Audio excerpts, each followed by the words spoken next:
요즘 장중에 급하게 움직이는 종목들이나 동시호가 그리고 시간의 단일가 거의 모든 상황에서 눈치 싸움이 점점 심해지는 게 체감이 될 정도입니다. 체감상 몇 배 이상은 눈치 싸움이 심해졌으며 스캘핑 하는 사람에게는 최악의 조건이 될 수가 있어서 저는 이번 달에 단타 계좌에서는 수익이 없고 스윙 계좌에서 거의 대부분 수익을 거뒀습니다. 제가 유튜브를 하던 초기에 시간의 단일가 공략 영상을 여러 번 올려드렸으며 제가 시간의 거래도 즐겨서 하는 편이었는데 요즘은 시간의 거래는 잘 하지 않습니다. 진짜 사고 싶은 종목이 하락한다면, 눌린다면 모를까. 시간의 거래 상승해서 잡으면 정신병 걸릴 것 같이 호가창이 움직이고 있어서 함부로 손을 댈 수가 없습니다. 게다가 눈치 싸움도 정말 심하기 때문에 험해수 들어오고 밑장 빼고 이 과정에서 올랐던 게 한 방에 무너진다던가 이런 상황이 계속 연출되기 때문에 시간의 거래 함부로 손을 댈 수가 없습니다. 저의 원칙 중 중요한 거 하나가 시간의 단일가에서 험해수로 장난이 나오는 종목이 그 다음날 좋게 마무리할 확률이 10%도 되지 않는다이기 때문에 시간의 거래 매매를 하지 않는다 하더라도 어떤 종목에서 장난이 나오는지 정도는 지켜보고 있습니다. 단 예외가 있다면 단알처럼 시장에서 1위를 할 만큼 엄청난 관심을 받는다든지 거래대금이 정말로 강하다면 예외가 될 수 있지만 거래대금이 없는데 시간의 거래 장난이 나온다면 거의 95% 확률로 그 다음날 결과가 좋지 않습니다. 단알은 거래대금이 강해서 예외라고 하지만 트임이라는 종목에서는 시간의 거래에서 장난이 나왔습니다. 이거는 제가 예전에도 설명드렸었는데 장중에 거래량이 거의 없던 게 갑자기 시간의 단일가 들어가기 전에 36만 주 쌓아놨다. 그리고 시간의 거래에서 4%까지 올렸습니다. 4% 올리고 3% 마감. 이런 종목은 그냥 묻지도 않고 거르는 게 맞습니다. 예외가 될 수 있긴 하지만 그리고 장 초반에 잠깐 튀어 오를 수 있긴 하지만 이런 종목에 중독되면 나중에 계좌를 봤을 때 이런 종목으로 벌어들이는 돈보다 잃는 돈이 훨씬 더 많을 것입니다. 시간의 거래 단일가 장난 나온 것들 정말 많은데 요즘 제가 그 다음날에 매매를 하기 위해서 계획을 세우는 과정 같이 한번 살펴보겠습니다. 지금은 보유 중인 주식이 하나도 없는데 항상 보는 화면이 있으며 그 보던 종목이 시간의 거래에서 장난이 나왔는지를 확인해야 됩니다. 자, 신규주부터 체크하자면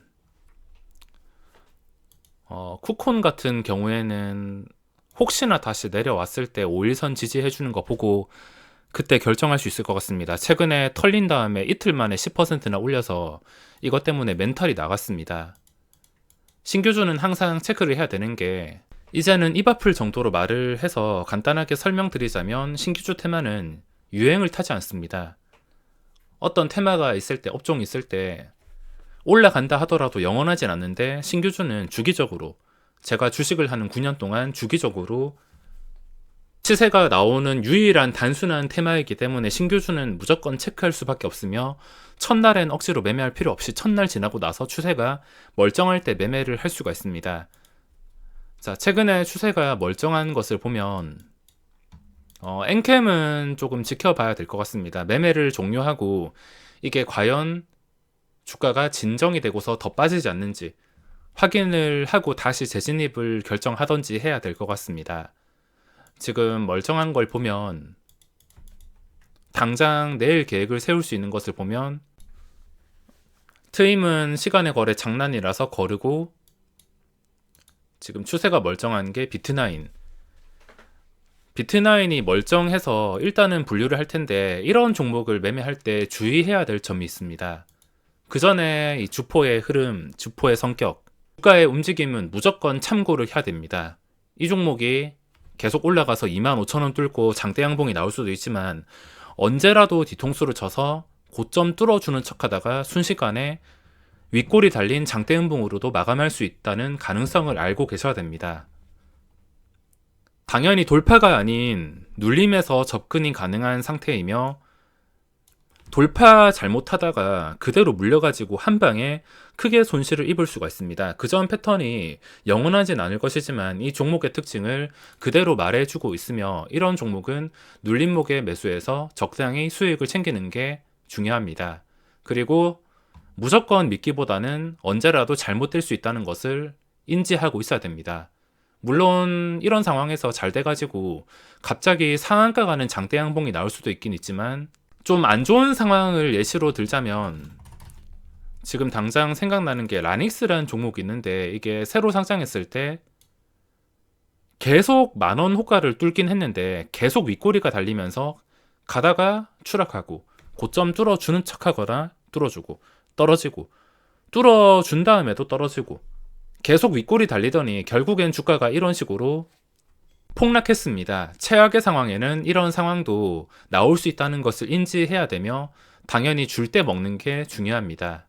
케이카 같은 경우에는 이제는 진짜 모르겠습니다. 오늘 만약에 기간에 쌍끌이 매수가 들어오면서 윗꼬리가 달렸다면 내일 당장 장 초반이나 잠깐 눌렸을 때 빠르게 들어갔을 텐데, 거래대금도 살아있어서 내일 초반에 들어가려고 노력을 했을 텐데 수급이 이렇게 나왔기 때문에 잘 모르겠습니다.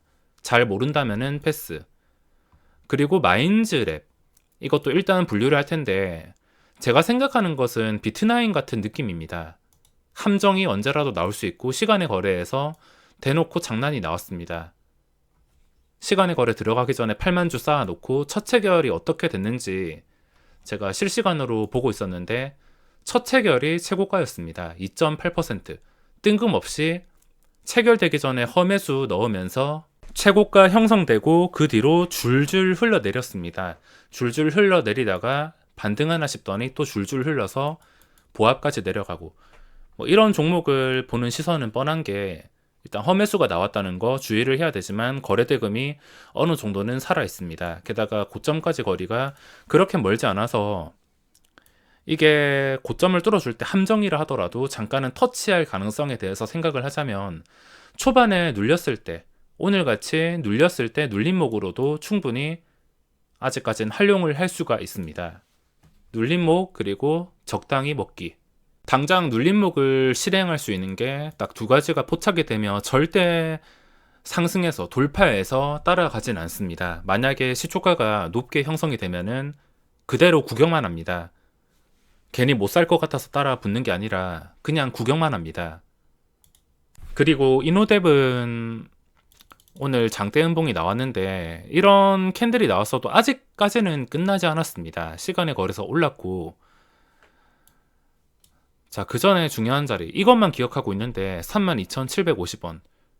오늘 이런 캔들이 나왔고, 그리고 내일 메타버스가 약한 상태에서도 주가가 더 빠지지 않고 괜찮은 캔들로 마감한다면, 메타버스 테마와 독립으로 움직일 가능성에 대해서도 생각을 해봐야 되기 때문에 내일 시장이 정말 중요합니다. 내일 시장에서 괜찮은 양봉으로 마감을 하냐, 아니면 올라가는 척 하다가 여기서 저점을 더 낮추냐, 저점을 더 낮춰서 한 여기까지 내려간다면 이 추세가 끝날 수가 있습니다. 근데 내려가지 않고 1%라도 제대로 올라서 마감을 해준다면, 가장 좋은 그림은 32,750원 근처에서 제대로 마감을 해준다면, 그때는 그 다음 날에 장대 양봉이 나올 수가 있습니다. 자, 분류를 하긴 하겠는데 이노뎁은 비트나인이나 마인즈랩처럼 눌림목을 활용할 수가 없습니다. 눌림목으로 들어갔다가 이게 추세가 완전히 무너질 수가 있어서, 게다가 힘도 관심도 많이 떨어졌기 때문에 눌림으로 들어가는 게 아니라, 이런 종목은 그 다음 날에 이게 힘이 살아있냐를 확인해 줄 때, 다음 날에 상승할 가능성이 생길 때, 그때 들어가는 것입니다. 지금 당장은 알 수가 없습니다. 이렇게 신규주 정리를 하고, 조건 검색도 있고 여러 가지 화면이 있지만, 요즘에는 신규주랑 거래대금 상위, 이것만 보더라도 답이 나옵니다. 단알은 시간의 거래에서 안 올랐으면 그냥 보합에서 마무리했으면 분류를 했을 텐데, 시간의 거래 3% 올랐기 때문에 따로 분류를 하진 않겠습니다.